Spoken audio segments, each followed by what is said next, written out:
हमारे YouTube channel में आपका स्वागत है। दोस्तों, मैंने आसव और अरिष्ट पर एक सीरीज स्टार्ट की हुई है आपके लिए, ताकि जितने भी आयुर्वेद के शास्त्रीय आसव और अरिष्ट कल्पनाएं हैं यानी दवाइयां हैं, वो सब आपको पता हो कौन सी किस दवाई का किस तरह से इस्तेमाल होता है, कौन सी दवाई किस रोग में इस्तेमाल होती है। इससे पहले मैंने आपके लिए बनाई है पुनर्नवारिष्ट पर, जो कि यकृत यानी जिगर लीवर के लिए एक बहुत अच्छी दवाई है, और लोहासव पर बनाई है वीडियो। लोहासव खून बढ़ाने की एक आयुर्वेदिक औषधि है।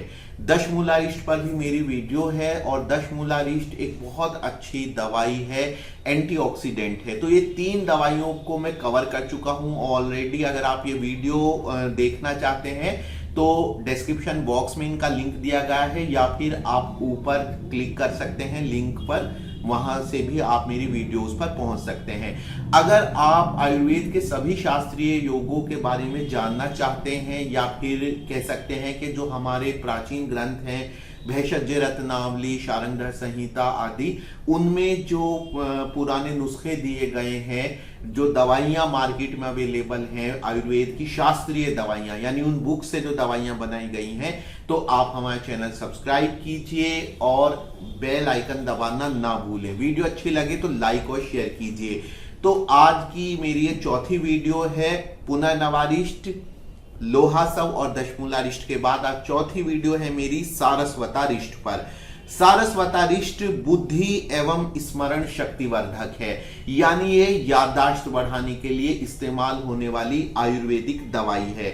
दोस्तों, सारस्वतारिष्ट में जो अरिष्ट शब्द आ रहा है, मैं बार बार बताता हूं अपनी वीडियो में कि अरिष्ट का जो अर्थ होता है वो होता है कि जो दवाई बनाने का तरीका है, उस तरीके में फर्मेंटेशन का यूज किया गया है। तो अरिष्ट या आसव जिस भी आयुर्वेदिक दवाई के लास्ट में आएगा, तो वो इंगित करता है, वो ये बताता है कि इस दवाई को फर्मेंटेशन की प्रोसेस से बनाया गया है। सारस्वतारिष्ट याददाश्त को बढ़ाने में बहुत अच्छी दवाई है, और इसके अलावा भी इसके कुछ गुण हैं, उनके बारे में हम बात करेंगे। दोस्तों, ये वैद्यनाथ कंपनी की दवाई आपके सामने रखी हुई है बॉटल, जो कि 450 ml की है। यहां पर लिखा है नेट वॉल्यूम 450 ml।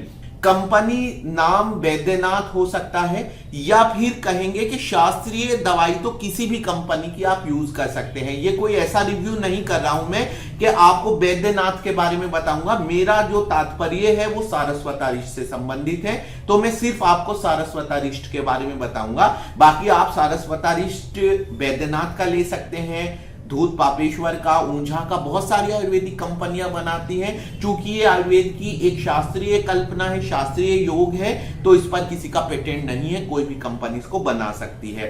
तो ये जो आप पैकेट देख रहे हैं बोतल की फॉर्म में है, और इसमें लिक्विड फॉर्म में अरिष्ट और आसव कल्पनाएं होती हैं। ये 450 ml है, यानी 450 मिलीलीटर, जो कि आधे लीटर से 50 ml कम है, और इसका मूल्य है 189 रुपए।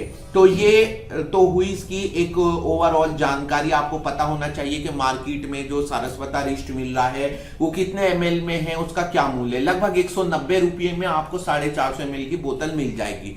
अब हम आते हैं मेन बात की तरफ कि ये किस तरह से इस्तेमाल होगी, डोज क्या है, फायदे क्या है, और इसके अंदर कौन कौन सी जड़ी बूटियों का इस्तेमाल किया गया है। तो इसमें जो खास जो रहता है वो उसी की तरह मैं बताऊंगा। यहां पर आप ध्यान से देखिए, आप दो शब्द देख रहे हैं, दो अक्षर देख रहे हैं, भय और रा। भय और रा का यहां पे अर्थ है भेषज रत्नावली, जो कि आयुर्वेद की एक बहुत ही महत्वपूर्ण किताब है, और आयुर्वेद के सभी शास्त्रीय योगों का इसमें उल्लेख किया गया है।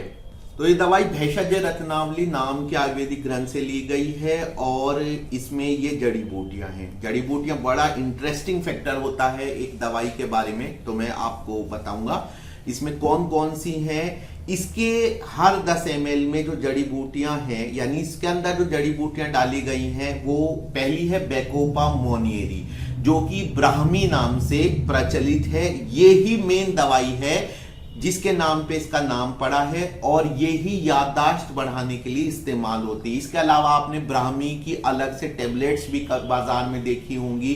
तो ब्राह्मी यानी बेकोपा मोनियरी याददाश्त मेमोरी पावर बढ़ाने में इस्तेमाल होती है।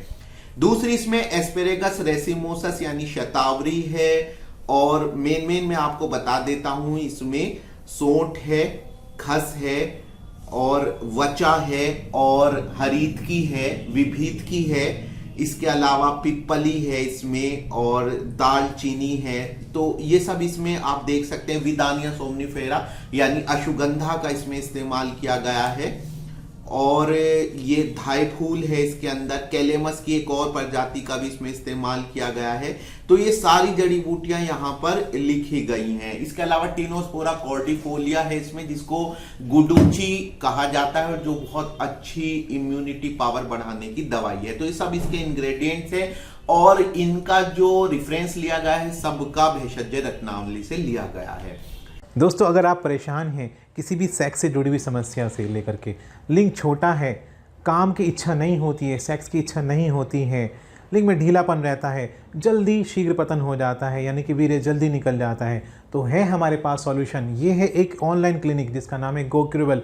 यहाँ आपकी समस्याओं का समाधान होगा, और यहाँ पे आपको फ्री कंसल्ट होगा, यानी कि आप कॉल करके यहाँ पे फ्री में सलाह ले सकते हैं अपनी परेशानी को लेकर के, क्योंकि हमारे पास है एक वाइड रेंज, पूरी दवाइयों की पूरी वाइड रेंज है, और भी सॉल्यूशन है हमारे पास सेक्स से जुड़ी हुई बीमारियों को लेकर के। हमारे पास है ये जड़ी बूटियों से दवा बनाते हैं, हमारे पास है ऑयल जो कि जड़ी बूटियों को लेकर बनाया जाता है, इसमें जौ का तेल भी हमारे पास है, हमारे पास है ये पेटेंट दवाइयाँ जो कि आप हमारे यहाँ से कॉल करके मंगा सकते हैं।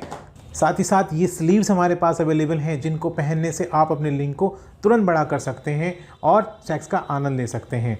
साथ ही हमारे पास हैं ये लिंगवर्धक यंत्र। दोस्तों, लिंगवर्धक यंत्र जिसकी सहायता से आप लिंग को लंबा कर सकते हैं। ये हमारे पास ऑटोमेटिक भी हैं और मैनुअल भी हमारे पास ये पंप अवेलेबल हैं। तो दोस्तों, देरी किस बात की, आज ही कॉल करिए। दिए गए नंबर जो कि आपकी स्क्रीन पर आ रहा है, उस नंबर पर आप कॉल करिए, व्हाट्सएप पर मैसेज करिए और अपनी समस्या का तुरंत समाधान करिए। कॉल करें और हल पाएं। अब हम फिर से लौटकर अपने मेन पार्ट की तरफ आ जाते हैं कि इसका इस्तेमाल क्यों किया जाना चाहिए, क्या फायदे हैं। जैसे कि नाम शुरू में ही लिख दिया गया है, सारस्वतारिष्ट के नीचे बुद्धि एवं स्मरण शक्ति वर्धक, और इंग्लिश में लिखा है helps improve memory and intellect, यानी बुद्धि और मेधा। इंटेलेक्ट मेधा को कहते हैं, यानी आप कितने इंटेलिजेंट हैं। तो इन दोनों को बढ़ाने में इसका इस्तेमाल होता है। और अगर मैं साधारण भाषा में कहूं तो अगर आप एक स्टूडेंट हैं तो आपको इसकी वाकई में जरूरत है, क्योंकि आज के समय में जो याददाश्त है वो कमजोर होती जा रही है। ज्यादा से ज्यादा समय मोबाइल पर, लैपटॉप पर बीतता है, तो हमारी जो कंसंट्रेशन पावर है आज के समय में वो कमजोर हुई है, वो घटी है। और कंसंट्रेशन पावर कमजोर होने का असर पड़ता है कि हम किसी भी चीज को बहुत देर तक याद नहीं रख पाते हैं, क्योंकि हमारी कंसंट्रेशन कम रहती है, एक चीज पर फोकस नहीं रहती है। तो अगर आप एक स्टूडेंट हैं आपके लिए बहुत अच्छी है। अगर आपकी याददाश्त कमजोर है तो आपके लिए बहुत अच्छी है। अगर आप किसी मेमोरी पावर या मेमोरी बूस्टिंग कंपटीशन का हिस्सा बनना चाहते हैं तो आपके लिए बहुत अच्छी है। कुल मिला के जनरली ये बहुत अच्छी दवाई है। अगर आप इसके बारे में और जानना चाहते हैं तो आप कमेंट सेक्शन में पूछ सकते हैं। तो दोस्तों, ये तो हुई बात इसके गुणों के बारे में। तो बात कर ली जाए इसकी डोज की। तो सभी आशा और अरिष्ट कल्पनाएं हैं, इनकी जो डोज रहती है वो 15 से 30 ml रहती है खाने के बाद। 15 से 30 ml, जो इसमें आप ये कंफ्यूज हो जाते होंगे 15 लें या 30 लें, तो आप इसमें एक नियम बना लीजिए कि अगर आपका वजन 50 किलो से कम है तो आप 15 ml लीजिए, 50 किलो से ज्यादा है तो आप 30 ml लीजिए। और ये बैठता है लगभग 4 ढक्कन 6 ढक्कन के आसपास, और ये आप आधा गिलास पानी में मिला कर लेंगे। इसमें इस बात का ध्यान रखेंगे कि खाने के बाद इस्तेमाल करना है, कभी भी खाली पेट यूज नहीं करना है, क्योंकि इसमें सेल्फ जनरेटेड थोड़ा सा अल्कोहल होता है और वो एसिडिटी कर सकता है। तो 2 टाइम खाने के बाद 15 से 30 ml। साइड इफेक्ट इसका कोई नहीं है, लेकिन अगर आप एसिडिटी की प्रॉब्लम से परेशान रहते हैं, एसिड बनता है या तेजाब की समस्या है, बदहजमी की समस्या है, तो आप इसका इस्तेमाल करते समय एंटासिड आदि दवाइयां इस्तेमाल कीजिए और खाने के बाद ही इस्तेमाल कीजिए। तो दोस्तों ये रिव्यू कैसा लगा आपको सारस्वत अरिष्ट का, या ब्राह्मी अरिष्ट भी आप इसको कह सकते हैं, तो आप बताना ना भूलिए। यहाँ पे एक बात मैं लास्ट में क्लियर करना चाहता हूँ कि ब्राह्मी को ही सारस्वत कहते हैं और उसी के नाम पे इसका नाम पड़ा है सारस्वत अरिष्ट या ब्राह्मी अरिष्ट। वीडियो अच्छी लगी लाइक और शेयर कीजिए, चैनल सब्सक्राइब कीजिए। मिलते हैं अगली वीडियो में, धन्यवाद।